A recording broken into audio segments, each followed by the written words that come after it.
a month or two ago, I heard about a presentation at the new Mitchell Park Community Center that this group, I guess, called Vote Solar put on, and it was about a solar program where I guess you get discounted rates if you sign up through this program. And so my mom and I live in an Eichler in Palo Alto, and so I was interested, so I went, and Jesse Denver put on a great presentation, and it was all very interesting. And so I contacted the group, and they fortunately agreed to make a presentation here today. And I guess Jesse Denver had something else she had to go to, but we're very happy to have Kevin Armstrong with us.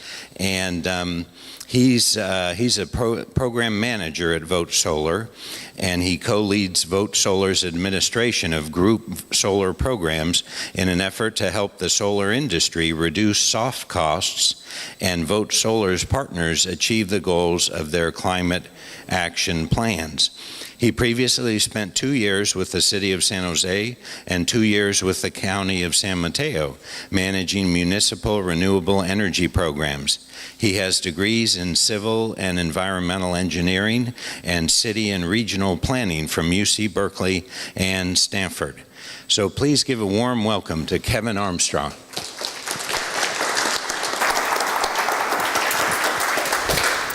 Thank you, Brian, and thank you everybody for having us here today.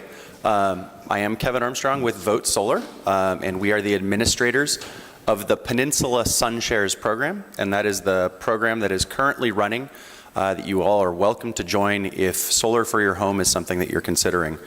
So I'm going to walk through a few slides that describe the program overall and sort of how we came to this point. A few more slides after that, just talking about some of the basics of solar, what makes a good solar installation. Finally, we'll talk a little bit about the financial aspects of solar for your home, and then we'll have plenty of time at the end as an open forum for any questions you want. Don't let that stop you from asking questions if something on the screen or something that I say is confusing or that you'd like more information on, but we will try and save detailed questions, perhaps about your own roof or situation, more towards the end if possible. So very quickly, the reasons why we've launched group programs like this around the country is because there are still a number of barriers to going solar. One of them is still the cost. Solar is relatively expensive and therefore not for everybody, but the reality is that those costs have come down considerably in the last 5 or 6 years. So if you've investigated solar in the past, you've thought about it, maybe even gone so far as to get a quote, it's worth revisiting that today because the costs have changed dramatically. As part of that, one of the big elements of cost that we're working on through these programs is simply the cost of educating and acquiring customers for the solar industry. We're proponents of solar at all scales, and we're also sort of a proponent for both the customer and the industry itself. So we're helping to play matchmaker and bring people who are interested in solar and interested in learning more about solar together with companies that would like to provide services to them. And as mentioned, that's one of the benefits of doing this is that we help lower those costs of finding and educating people, and that translates into lower prices for you, the customer, by going through a program such as this. The other thing that it does, besides addressing the cost factor, is to really address the complexity factor. Going solar at home is a big project, as big as, if not bigger than many other home improvement projects, but with some other technical aspects that are different than remodeling your kitchen or bathroom. You are basically supplanting your normal electricity provision with a system that you put on your roof. And so there are some complications and some issues with that that you should understand and know about before jumping in. And so we help to address that by running workshops and programs like this, putting information on our website, to really help people ask and address those questions up front before signing on the dotted line. As with any home improvement project, there's always a question of who you should call and who you should trust. I mean, certainly word of mouth referrals are great, but the other thing about a program like this is that we've put out a competitive request for proposals to the installation community here in the Bay Area and gotten proposals back from installers who were interested in the process. We've had an evaluation committee vet those, look at them, and then they've selected the installers that participate in the program. So those are the overall goals of why we do this. So what is the Peninsula SunShares program? It's basically a limited time offer to participate in this group purchase program, get a no obligation quote for your home, and take advantage of the discounted pricing that was proposed into the program by the installers. By pooling buying power among people, by coordinating education and outreach, we help reduce those customer acquisition costs. And as mentioned earlier, we help the communities that you live in achieve some of their overall sustainability goals. Our current participants include 13 communities up and down the peninsula, all the way from Daly City in the north to Palo Alto here in the south. And they're our local government outreach partners. So they're specifically helping us to identify other organizations in the community, including their own information dissemination lists, to get the word out about this program so that people can show up to workshops like this, learn more, and hopefully sign up to get a solar quote for their home. We ourselves are a nonprofit. We primarily work in legislative and regulatory policy advocacy here in California, in other states, both at the state legislature level and at the Public Utility Commission level, to work to promote policies and laws that benefit solar installations, because we really believe in the long-term financial benefit and the long-term environmental benefit of solar electricity production and solar thermal production. So who's eligible? As I said, 13 communities up and down the peninsula are outreach partners, but the program is not restricted to residents of those 13 communities. Knowing well that this information would get out to people who simply work or go to school or have an affiliation or a friend who lives here on the peninsula, we wanted to make sure that the opportunity was available to people who live all over the Bay Area. So of the 2 selected providers, both cover the program area on the peninsula and an extension beyond that. SkyTech Solar, who is one of the selected installers who is not here today, they serve this circular area, and these slides are available on the website if you want to look at them in more detail later. And then the red area, which is all of the Bay Area counties, is served by our installation partner Sunrun, who is here today to talk. So large portions of the Bay Area are covered by both, a more extensive area by Sunrun, but if you live anywhere in this area or know anyone else who would like to participate, this is the eligible service territory. Are there any questions about that before we go on? Great. So let me talk a little bit more about that selection process that I described. So in early February, we sent out a request for proposals to a group of about 60 to 70 installers around the Bay Area. We used information from the California Solar Initiative and the past installation history of these firms to put together a list of firms that had completed at least 10 installations in each community that was participating. So we didn't look for new companies or companies that had just shown up, but companies that had at least somewhat of a track record across the peninsula in doing installations. We sent that out, then looked at all the proposals that we received, collated the information and presented that information to a volunteer evaluation committee that was made up of your peers from the various communities that were participating. So each of our government partners looked to some of their local environmental organizations, they looked to their sustainability commissions, they looked to people who had some interest and background in this, who wanted to participate and be evaluators on behalf of the program. We Vote Solar acted as a technical advisor to that committee. We did not participate in the selection process itself. We did not have a voting stake. So that selection was wholly made by the people on the evaluation committee. In the end, they selected 2 installation firms. As I mentioned, one, Sunrun, is a larger firm covering the whole Bay Area. The second is a small firm, SkyTech Solar, headquartered in San Francisco, same as Sunrun. And they're providing that smaller range of services. And they were chosen because they have different product offerings, different financial offerings, and the evaluation committee felt that that was a better fit for the breadth of the communities that this program covers than simply selecting one. So the program opened registration on April 1st. All of the pricing details, including a very detailed pricing breakdown, is listed there. Overall pricing for the program starts at $3.50 per watt, which is a unit cost, and we'll talk about more of the financial side of things towards the latter part of this presentation.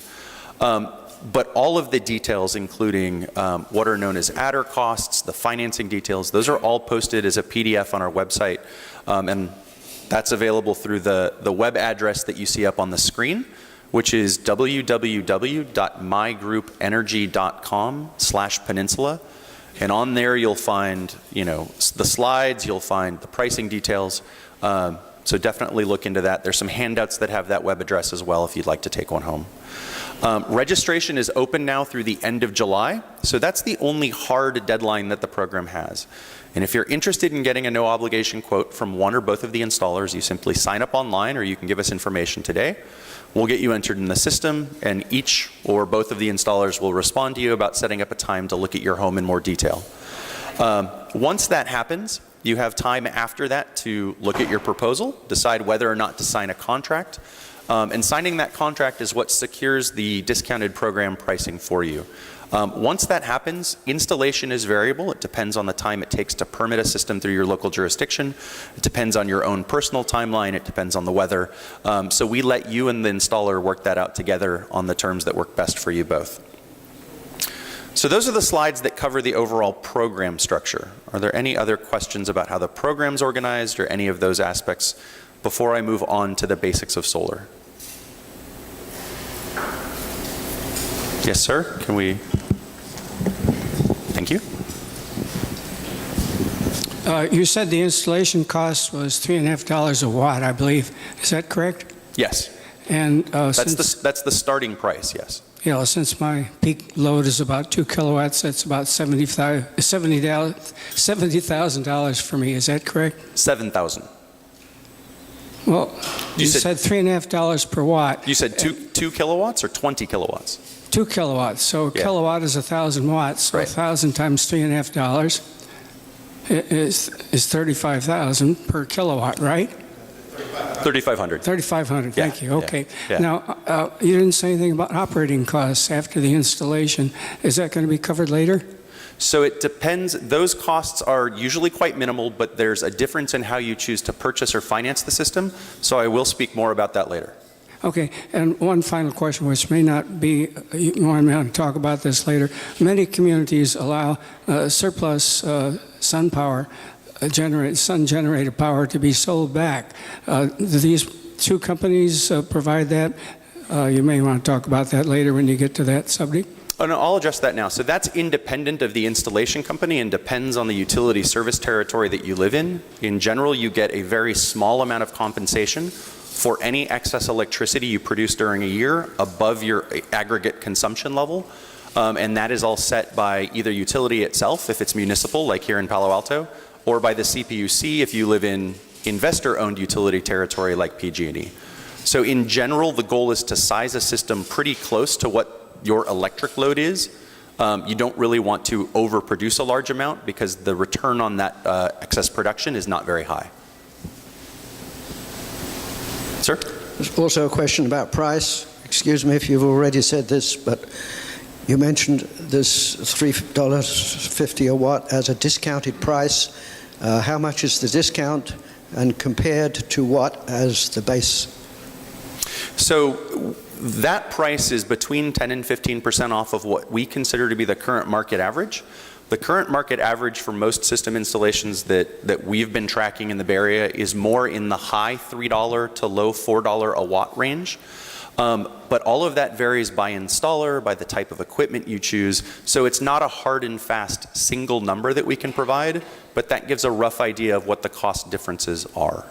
And that cost, by the way, is the cost that you pay up front, but does not include the federal tax credit that you would get back on your next tax return. Yes, ma'am? How is the decision made as to which company gives you the proposal?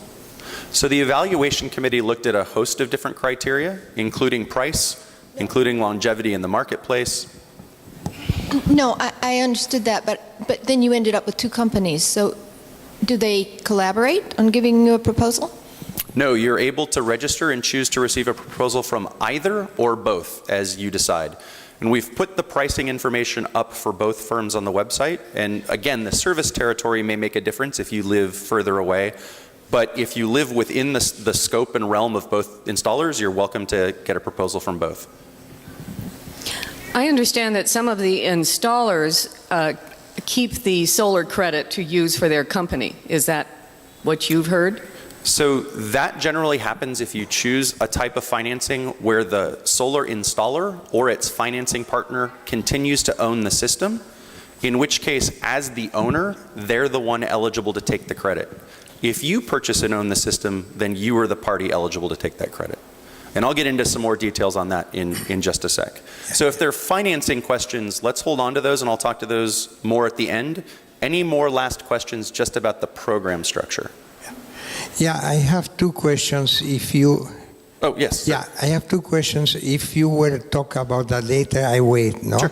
One is, we have this roof that is an Eichler house that we installed this foam roof. No? Is that a problem because it was leaking before this roof? Now it's 20 years and no drop leaks anymore. So can that harm the foam or the installation or something like that? It's a great question, and I'll talk about roof conditions in just a few slides. Okay. And the second question is, I understand that we live in Palo Alto, that electricity is pretty cheap compared to other areas, no? Will it still be rentable to have this system installed to save money if electricity is not so expensive in Palo Alto? So ultimately, the only way to really look at the financial benefits of solar is to have a proposal done for your home, because the physical site characteristics and the specific costs vary from house to house, and you and your next door neighbor could have very different electric needs. So looking at that, and then looking at a projection of 20 to 30 years worth of future electricity costs is the way you sort of compare those. And it's of course anybody's guess as to what the future will hold. So we try to be conservative in looking at price increases for utility power. You're correct that Palo Alto's power is definitely relatively affordable compared to PG&E in the Bay Area. So it's a little bit harder financial proposition for folks who have the benefit of that up front. But again, it's a question of what your interests and values are, and it's something that you can look at and compare after seeing the sort of final price as it would apply to your home. All right, I'm going to take a last program question and then move on. Yes, sir? My wife and I moved into our house in Newark, across the bay, about 18 years ago.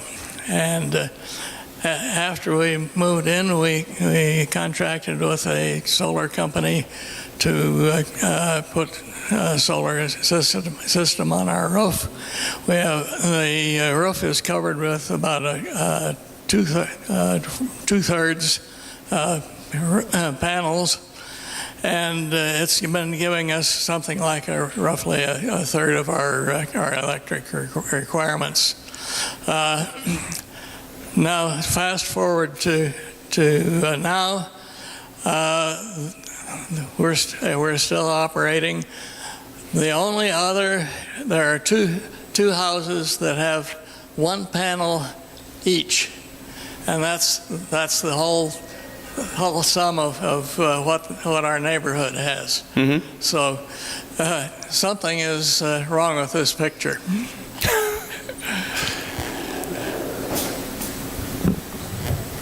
Do you have a question, ma'am? No, I would like to make a comment. Please. I'm his wife. We installed the solar panels on top of our roof, 10 solar panels, and I didn't care how much it cost or how much money we can save.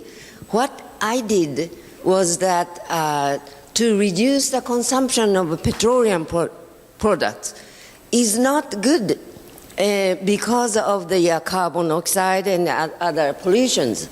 And for the benefit of all of us, we decided to put money for the installation of solar panels on the roof.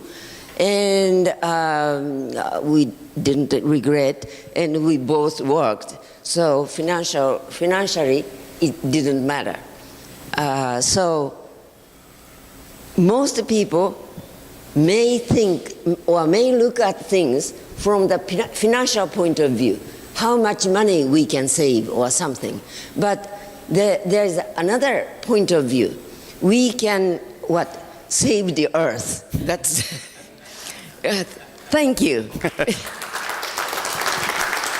And that's fantastic, and certainly pioneers such as yourself helped pave the way for the lower costs that people are benefiting from today, because as the market's grown and manufacturing expertise has increased, those costs have come down, making it more of a question of whether you can do both today, is save money and save the planet at the same time.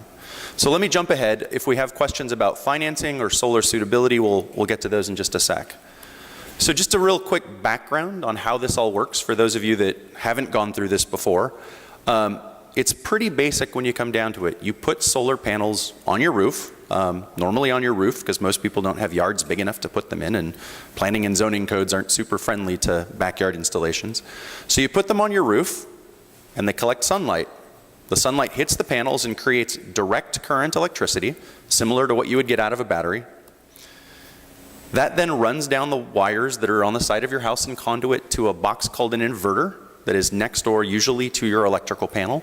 That inverter converts the direct current electricity to alternating current, similar to what you receive from the grid, from your utility. That goes straight into your home, and you use it if you're drawing power at that time.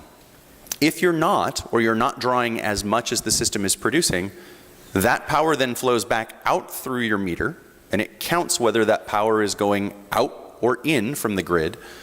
And you apply a system called net metering, which is basically a credit and debit system for your electric usage on your bill.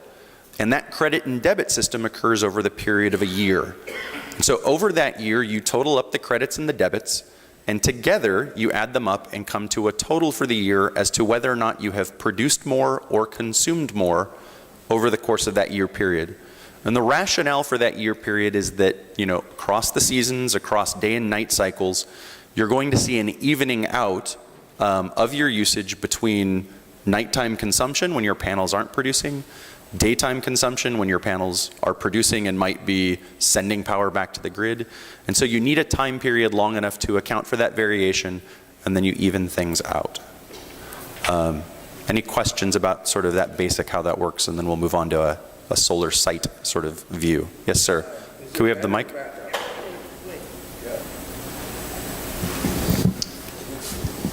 Do you have a battery backup? When I talk to you about my paneling, I have a battery that is just being charged by the paneling, and the battery goes into the inverter. Do you have a battery backup? Let me direct that to our installer partner, Sunrun. Are you offering battery storage at this time? Hi everyone, so my name is Jenny. So we are from Sunrun. I'm part of the marketing outreach team. So for that question, I will say recently we actually partner up with Tesla for the battery that maybe everyone's seen in the news.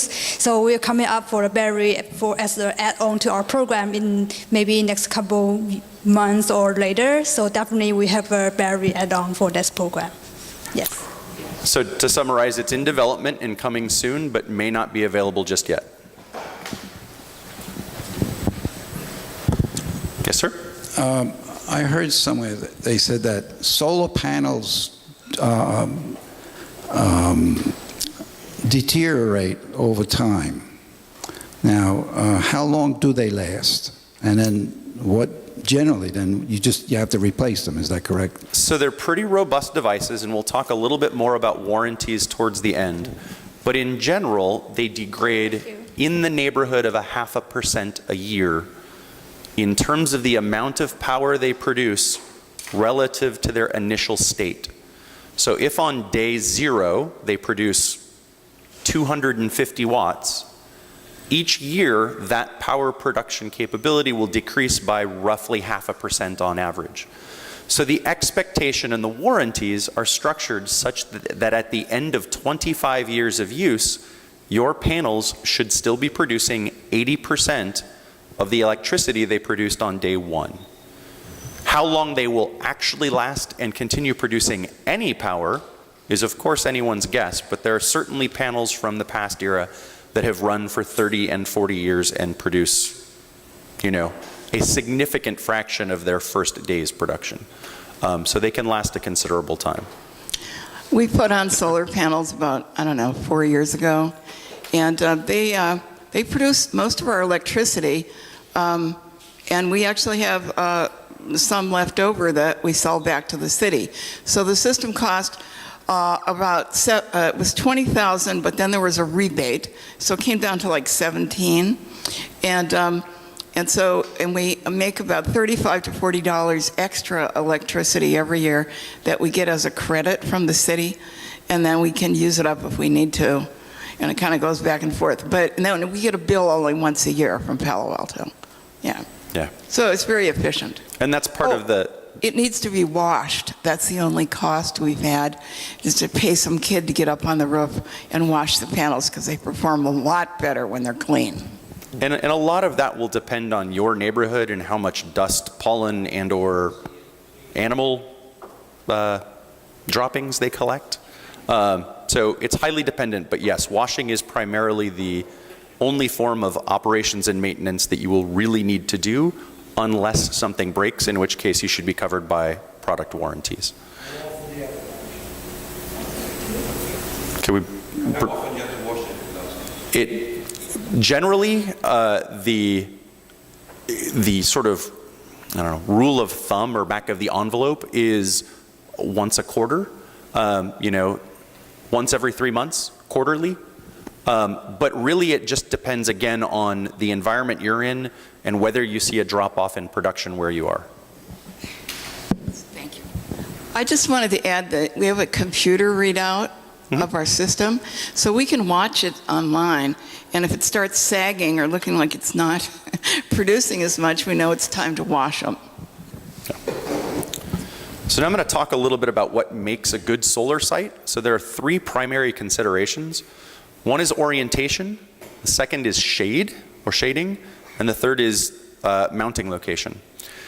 So orientation-wise, here in the northern hemisphere, if your panels face anywhere from due east to due west, you have a feasible roof orientation for solar. Due south is the best from an overall power production standpoint because you get the most solar access throughout the day, but different orientations can certainly be viable, and it's generally not cost effective if your roof faces southwest to try and tilt or orient them directly south. It's generally most cost effective to go with your roof's orientation as long as it lies within that zone. If you only have a north-facing roof, installing solar on your roof is going to be challenging since direct sunlight comes from the south, but we'd certainly be happy to talk to you anyway. The next thing, of course, is shade. Shade is the enemy of solar panel production. So what you're looking for on that roof plane is a window of sun from about 9 in the morning to 3 in the afternoon. And there can be some shading on the shoulders, and there can be the occasional sweep across the panels, but you want those to be largely unobstructed. So if you live in a home that's surrounded by redwood trees, solar might be a difficult proposition for you. Or if you're in a single family home next to a large 2 or 3 story building next door, it could prove to be challenging. So that's one of the things that the solar firms will look at first when considering your home for solar, is they'll take overhead aerial imagery, look at your roof, look for obstructions, and try to put together a rough estimate, just using that, of what they think your solar access window is. But again, sort of 9 to 3 is sort of the sunny period that you want to have access to. And then finally, I mentioned ground mount locations. In general, in urban areas, it's really difficult to do ground mounting simply because of the availability of space and because of planning and zoning ordinances. So by and large, if you live in a home, in the Bay Area, you're going to be looking at your roof as the mounting location, which also has benefits because you don't have to consider things like a structural foundation, trenching, conduit runs, things like that. You're putting the panels on the building that will be receiving the power, so it's generally the most cost-effective location. Are there any questions? And I'll talk about roofing in just a sec, because I know that came up. So let me talk about roofing since I mentioned location. There are always lots of questions about, is my roof too old, or what, is my roof material compatible? In general, solar installers can work with pretty much every roofing material, but there are some varying installation costs depending on what type of material it is. So something like composite shingle is really easy because it's so common, and it's easy to lift those up and install a support and flash around it and put the shingles back down.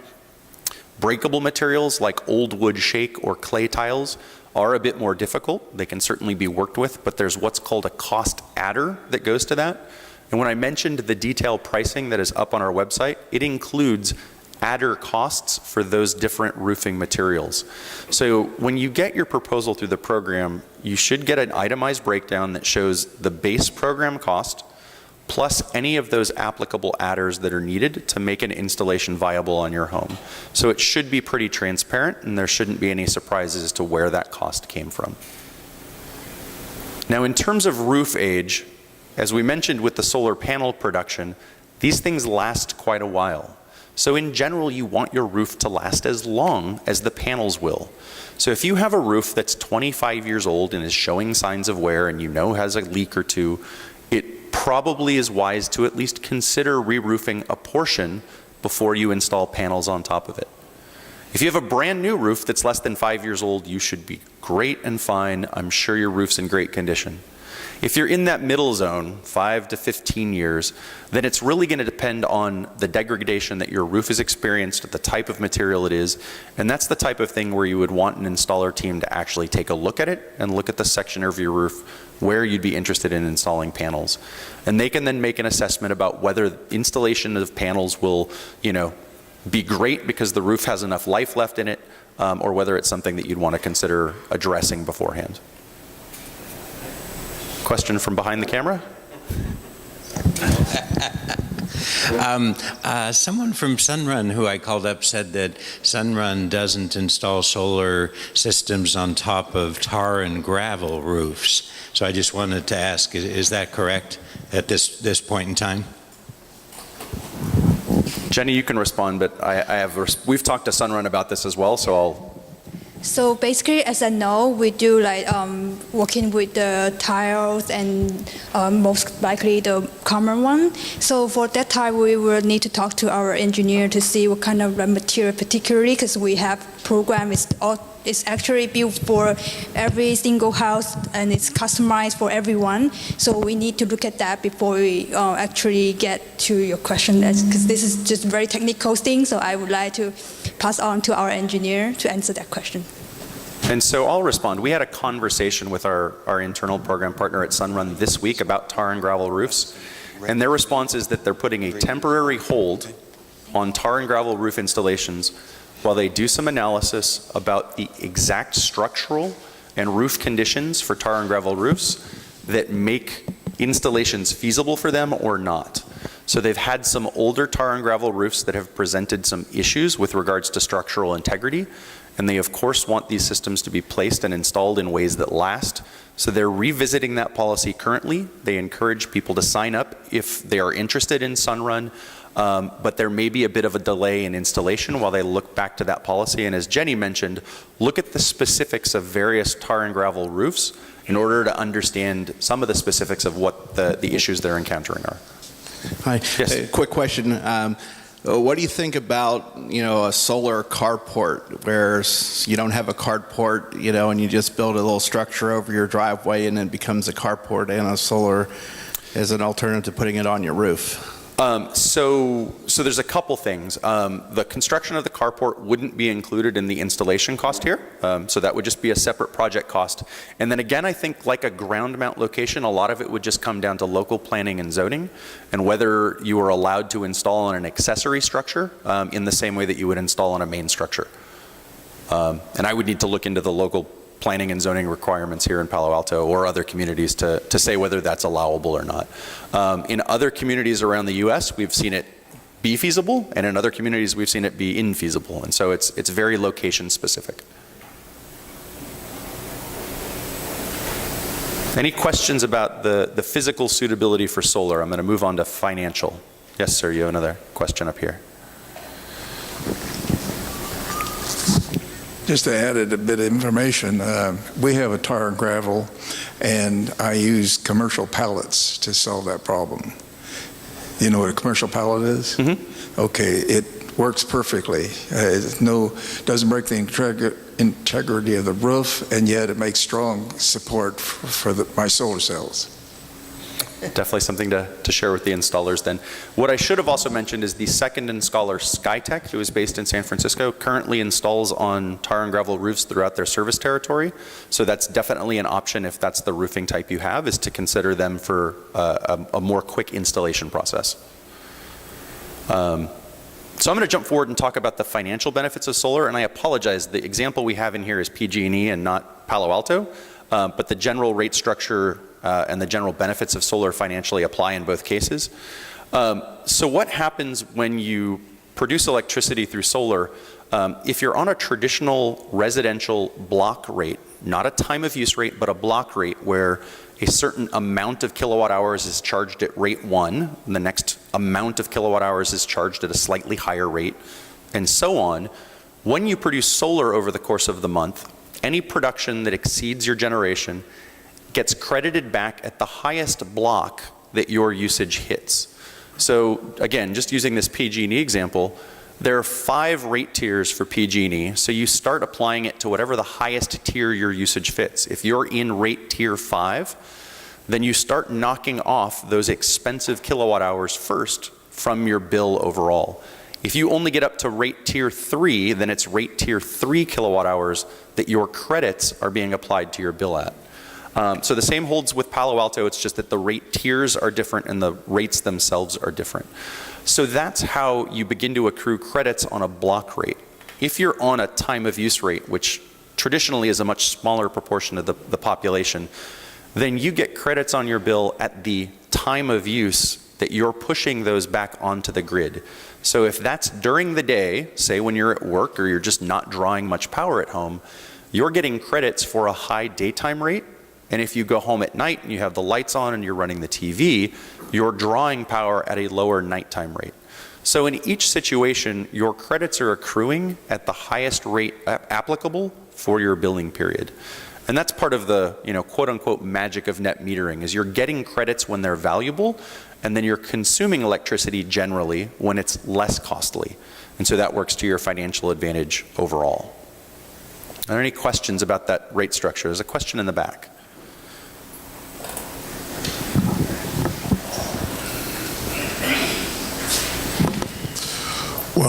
Well, actually, it's not about the rate structure. I'm just wondering whether it's possible for a city to have some giant solar panels, which takes energy from the sun and somehow transfers the energy to households. Is that realistic? So the closest thing that exists to that are programs called community solar or shared solar, and those are installations where a larger single installation is built remotely from the end user, and then the benefits are basically same as net metering, conferred across the bill rather than a physical direct connection from a remote solar plant to your home. It's definitely happening in PG&E territory. I believe the city of Palo Alto is working on that, but I don't believe it's close enough to be something you can register for yet. But it is something that the utilities are considering. Thank you. Yeah. Hi, thank you. A couple questions. Have you folks done any comparison, or what consideration have you given to the fact that, like for PG&E and others, electric and water, there are alternate suppliers out there that are much cheaper? So how that affects the cost comparison? That's one question. And what about the movement developing that as we have more net metering going on, the base of everybody else, the costs are going up, and there's already movements to start charging surcharges to people using solar because they're spreading the costs to all the non-solar users. And just the last question, is there any good source out there like, I mean, I was into solar in the 70s, and there was like Solar Age magazine. Are there any good resources out there like that? Thank you. So question one about alternate electric providers, no, that's not part of the program. I mean, certainly as an individual, you're welcome to explore alternate electricity provision, but this is specifically about residential home solar and installation. So we compare back to what the sort of normal electricity provision is, whether it be PG&E or CPAU or whatever the large utilities are, but we don't get into that level of analysis. That's definitely something you could do on your own. The second question, which was about the benefits and costs of net metering, we as an organization would actually directly refute that proposition that it's adding costs to other ratepayers. But that's a very complicated policy discussion that is kind of beyond the scope of this program, and I'd be happy to talk to you about that later or offline. And then please remind me of what your third question was. Resources. Oh, resources. Yeah, there are tons of resources available, predominantly online now if you're interested in learning more about residential home solar or solar technology, and I think that's something great that we can save towards the end. I'm taking a lot of questions, so I'd like to get through the remaining slides, and then we'll open up to more questions at the end, but I'd be happy to discuss those afterwards. So just a couple quick pricing examples. We're going to do sort of a small system example, and then a relatively average or medium-sized system example. This is just to give you an idea of what the overall costs would be. So through the program, a small system of about 2.6 kilowatts, and this would sort of correspond to somebody with an average monthly consumption of, or at least in this example, we're using an example with 600 kilowatts of monthly consumption. Your all-in system price up front would be about $9,000 to $10,000, and that would depend on which installer you chose and which equipment package, but that sort of gives you a range, and that's the sort of upfront out-of-pocket cost. After that, you apply the federal tax credit, and as I mentioned earlier, that would either accrue to yourself as the system owner or to the commercial entity if you choose to allow them to own the system, and then you lease it back from them. And that would lower the overall system costs to about $6,000 to $7,000. So that would be sort of your net cost post-incentives. For a 5 kilowatt system, the prices go up, obviously. It's about twice as big. So you're starting at about $17,000 to $18,000 at that base program cost. But after incentives, you come down to about $12,000 overall. And so that's for a 5,000 watt or a 5 kilowatt system. And that's something that would produce, a pretty good chunk of, sort of what an average household consumption would be. So there were questions about purchasing, and let me talk a little bit about financing options. The most traditional and straightforward is to purchase a system with cash, in which case you buy the system, you own the system, you claim the tax credit on your next tax bill, and you get that back in the form of a one-to-one credit, so 30% of the installation cost comes back on your next tax return as a cash credit. And that's great if you want to own the system, if you want the absolute best financial returns, if you're comfortable with, sort of washing the panels yourself and being on top of the warranty situation, if you're a little bit more proactive. Another option is sort of the other end of the spectrum, and that's having the solar company or their financing partner own the system, and then you just pay for the power that it produces. And those arrangements, which are often called leases, are also termed power purchase agreements. And by doing that, they own the system and they're responsible for its maintenance and its upkeep over the 20-year lease term. So they own the system, take the tax credit, pass those savings on to you in the form of reduced bills. And under that structure of a power purchase agreement, you can either pay for it all up front or you can pay on a monthly basis depending upon your financial situation. Sort of in the middle is sort of the loan or pay to own model, and there are many loans that you can use. So let's talk about those really quickly. If you have access to home equity, you can tap into that. If you want to get an unsecured loan from your credit union, you can do that. All of those loan products are available to be applied through the program. You would just need to tell us what your preferred model is. Another one, which is relatively new, which I'd like to speak about for just a moment, is called PACE, and that's Property Assessed Clean Energy. And those are loan programs that cities basically opt into, and those allow you to pay back the loan on your property tax roll. So all of the communities participating up and down the peninsula in this program are part of what's called California First, which is a PACE program that's being run for the benefit of both businesses and homeowners. And again, you can go to their website, and they're at californiafirst.org. Again, these slides will be up. To learn more about the process, to apply for financing through them, and then you can use that financing to then pay for the solar system.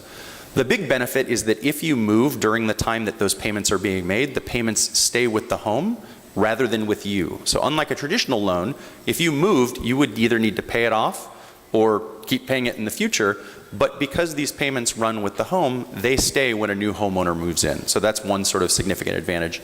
The other significant advantage is you can use those loan funds through PACE for other home energy efficiency improvements, for water conservation projects, for roofing if you install a cool roof. So it's a great way to wrap other work in together and finance it as part of one package. Really quickly, just a little bit about sort of those leases or power purchase agreements. There's often questions because they're 20-year terms that you sign. What happens if I move in the middle of it? Or what happens at the end of it? So with regard to moving, you can basically just transfer the agreement to a new owner. They go through a credit check process with the solar firm. And if they meet all their requirements, they just assume the new payments. Or you could just buy out the system at the time of your house sale. And then the system goes with your house as an owned asset, similar to if you had bought it up front. What happens at the end of an agreement? Well, so assume you make it to the end of the 20 years and you're still got a system on your roof. You have several options. One, the solar owner company would come and remove it and return to your roof to its original condition for free as part of the end of the contract term. They could also renew the agreement with you at a lower rate, given that it's 20-year-old technology at that point. Or again, you could buy it out for whatever the fair market value is at that time, which would be, understandably quite low for a 20-year-old solar system. So you have options, both at the time of moving and at the end of the agreement. And so those are different ways that you can buy out the system and then transition from that power purchase agreement commercially owned model to owning it yourself. And then really quickly, just a quick wrap-up slide and reminder before we hit more questions. Feel free to sign up with Sunrun today, or I can take your information. Registration is open through the 31st of July, so if you're interested, share the word with your neighbors and friends, anyone that lives in the Bay Area. You're welcome to get proposals from one or both firms. And the key thing to remember in terms of information, again, is this web address, which is www.mygroupenergy.com/peninsula. And with that, thank you very much for all of your time, and I'm happy to take more questions.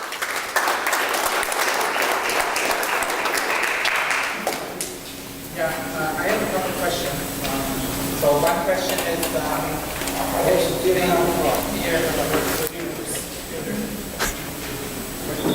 hello, I'm sorry. Okay, so I have a couple of questions. Number one is, what are the future prospects of the performance on the panels? It's number one. And a related question is, like I have a choice, I can cover 50% of my house with those panels. They don't look nice at the end, but that is what I'm willing to do. However, if a couple years from now, I only need to cover 20% to get the same performance, I would rather wait a couple years or do something in between. And so if you can talk to that, that would be nice. So generally efficiencies are increasing. So to your point about covering a smaller roof space with fewer panels to produce the same energy, that's likely to happen. Our general guess is that most of the significant cost decreases have happened. And what we will see over the next 5 to 10 years is a lot of incremental improvement, where costs will reduce gradually as we address some of these other costs, not just the cost of the panel, but that efficiencies will continue to inch up percent by percent. So really that just comes down to a question of your comfort, both with aesthetics and financial return, and whether you're comfortable continuing to pay for utility power now and waiting. But that's definitely a case-by-case scenario. In terms of major breakthroughs on the horizon, that's anybody's guess. There are a lot of great technologies that produce fantastic amounts of power per panel, but they're just not commercially viable yet. So from a technical aspect, they're real and they exist in a lab, or they're so horribly expensive that they're used on spacecraft and satellites, but they're not ready to put on your roof and manufacture at mass scale. And it's of course anyone's guess to when some breakthrough like that happens at the sort of commercial level. But really what we see is a lot of incremental improvements. So it's hard to say, it depends on what your threshold is for how much of your roof you're comfortable covering or not. What we always recommend is if you're interested, there's no obligation to getting a quote other than a little bit of your time and effort. So get a quote now and use that as a benchmark. And you can use that as a starting point to think about, the future, whether you're ready now or not quite there and just want to wait a little bit. Sir? I would imagine that Solar City was one of the applicants to participate in your program. Can you tell me why your volunteer committee did not select Solar City as a supplier? Yes, Solar City was not selected because they did not apply. Okay. My impression is that SolarCity is busy drumming up enough of their own business that they don't have the time or interest in programs like this. In the past, 5 years ago, they would have, but I think they're kind of their own juggernaut now. That's probably why I'd heard of them. Secondly, just out of curiosity, I see a number of triangular spaces on gable ends which have rectangular panels installed, which seem like unused capacity. Are there any triangular panels on the market? Not that I'm aware of. There have been startups that have come up with interesting shaped panels like hexagons and triangles, but the mass commercial panels are all of these pretty standard, 2.5 to 3 feet by 5 foot rectangles. So kind of cookie cutter, unfortunately. It does make those spaces tricky. Yes, ma'am. I noticed you said something about what if I move? Well, I don't have solar now. I'm in a townhouse complex where I think everybody would have to have it. I'm not sure. But if I moved sometime later this year, you had a deadline for registration. Will there be another registration period in the future? Possibly. Those decisions are ones that we will make in conjunction with the participating communities at the end of this one, when we have a chance to look at and evaluate the program results and sort of determine what the next steps should be. Hopefully, yes, but at this time there's no promised extension. Are there any studies on the resale value effect of having solar panels installed? There are. I'm pretty sure we have a link to a report from Lawrence Berkeley National Labs, and they looked at real estate transactions of existing homes with solar in California, and noticed that there was, statistically I think it was roughly $5 per watt home price benefit to selling a home with solar, but arguably even more importantly, those homes turned over faster. So they were on the market a shorter amount of time, which was a benefit to home sellers as well. I'd be happy to follow up with you and point you to that, but I think it's linked from the program website as well. Yeah, hi, I have a quick second question. As I recall, Jesse said something about that the 30% rebate is, or whatever it is, tax credit, is only guaranteed through the end of next year, and then after that it may or may not be extended, so could you talk about that? Absolutely. The 30% federal tax credit for renewable energy projects expires on December 31st, 2016, so yeah, in about a year and a half. What it will do is it will drop to 0 if you are a residential homeowner and you install solar, and it will drop from 30% to 10% for those commercial companies that install. So at that point, the economics will change. We don't know exactly how, and there's some argument in the solar community about whether or not that will make a significant difference or whether the industry will be able to adjust. But it is true that at the present time, it's set to expire at the end of 2016. Yeah, I got a SolarCity system last year, and it cost me $0 down. And I'm a little confused as to why people even need a program when, if you're a homeowner, they'll come in and literally cost me nothing to have that installed. Well, there's a power purchase agreement. But correct, and that's Sunrun offers that as part of the program, okay. and I think it's true in one sense to say that there's no cost, but clearly they have to make money at the end of the day, so there's a cost built into the overall contract. And so, let me say something really briefly about $0 down, zero money solar, is that you have to have a particularly good-sided roof that meets the target objectives of their financing models to be offered a $0 down solar power purchase agreement. In many cases, if your roof is not ideal, you'll get offered a low money down one. And a lot of that just depends on the specifics of your situation. How much power you use, how your roof's oriented, the cost of installation. So, I mean, to the point about SolarCity, you are welcome as part of this program to get a quote through us and get an outside quote. Part of the effort of this program is to make the process simpler for people who don't want to go that route, but you are welcome at any time to compare and shop around.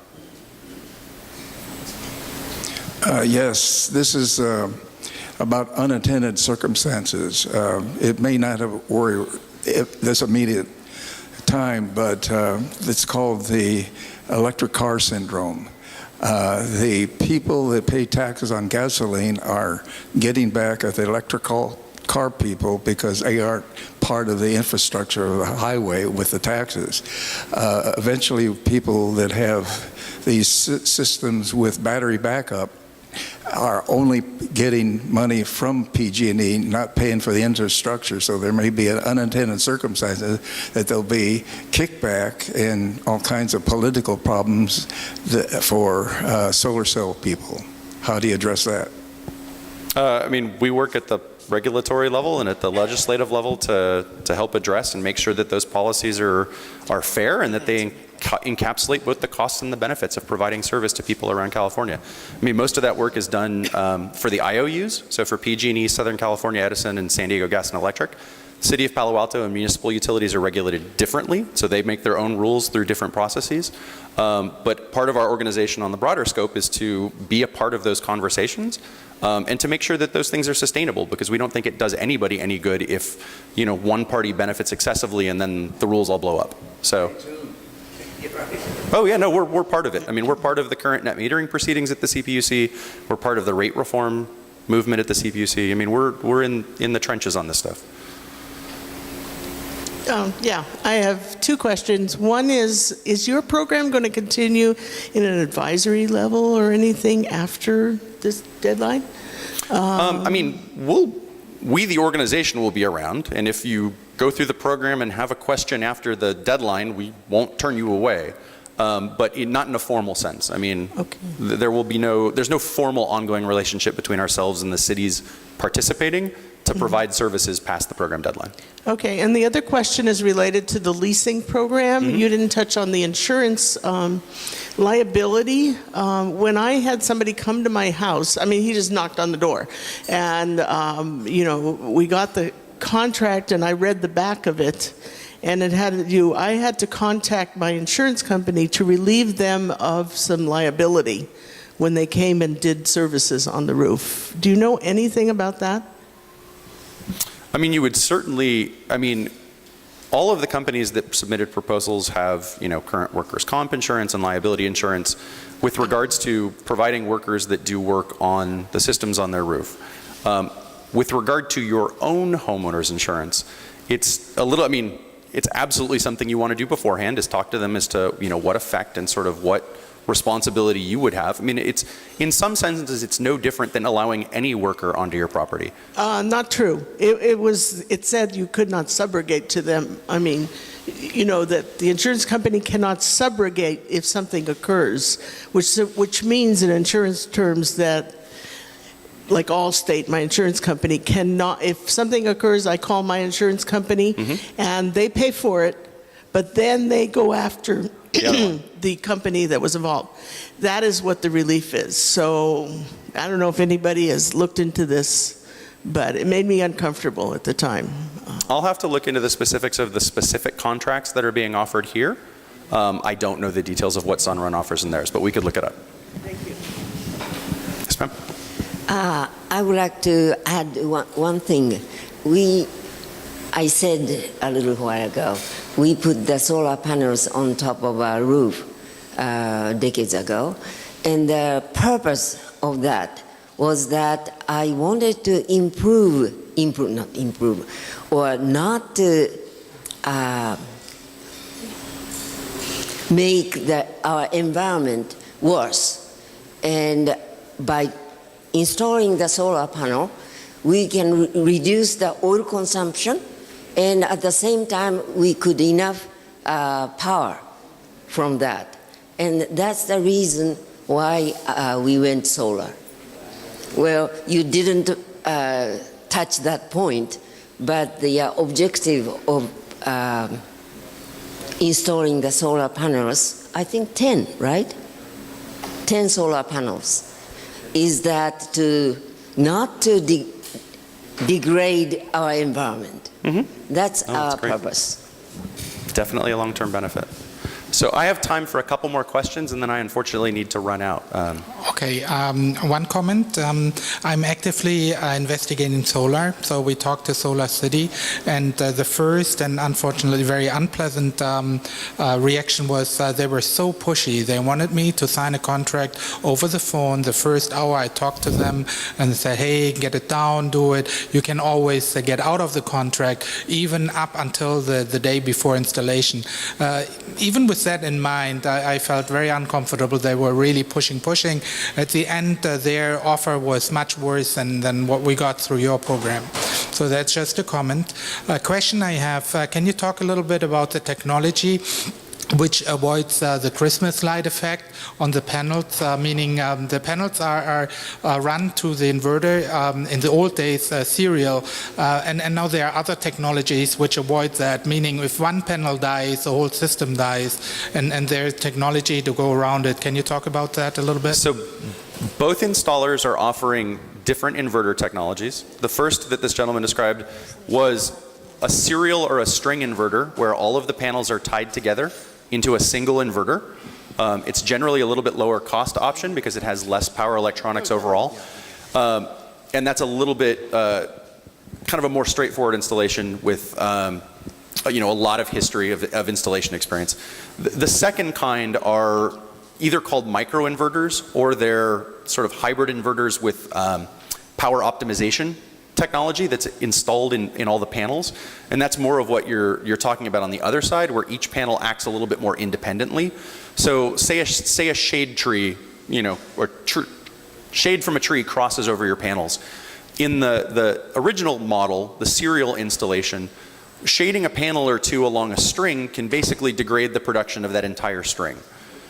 Because they're all linked in series in order to reach a threshold voltage that the inverter needs in order to produce power. So a lot of the expertise comes in designing a system and laying out the panels so that they're not impacted by significant shade. If you're in a situation where you have trees around your house that produce shade at hours that would impact your system production, one of the options you can look at, and it's a slight price premium of about 20 cents a watt, I think, maybe a little bit more than that, is to look at these inverters or DC microinverters or power optimizers. And those allow each panel to operate independently. So if one panel experiences shade, its power production drops, but it doesn't have a cascading effect on the rest of the system. Now again, if you design a system well such that it's not experiencing shade for the majority of the day, then it's not a concern to work with. However, in your individual situation, if you have a chimney or a tree that you don't want to trim or chop down or knock off your house, then there's definitely another technical solution that can help address that somewhat, but it is a little bit more costly. So one more quick question here. Lunch is ready, you have to go, so let's make it quick if we could. Hi, I spoke to two different salespeople from this program on the phone, and what I came away with, which... Bring it towards your mouth. Okay, what I came away with, which may be incorrect, but you can address, is that if it did not pay for... If I could not have enough units put on my roof because of sun issues to where it didn't cover my entire electric bill, it probably wasn't worth my investment. That sounds extreme, and I don't think that's what they would have intended to say. No, they didn't say that. That's what I came away with. In general, so for example, if you purchase a system, the amount of panels you put on your roof is really up to you.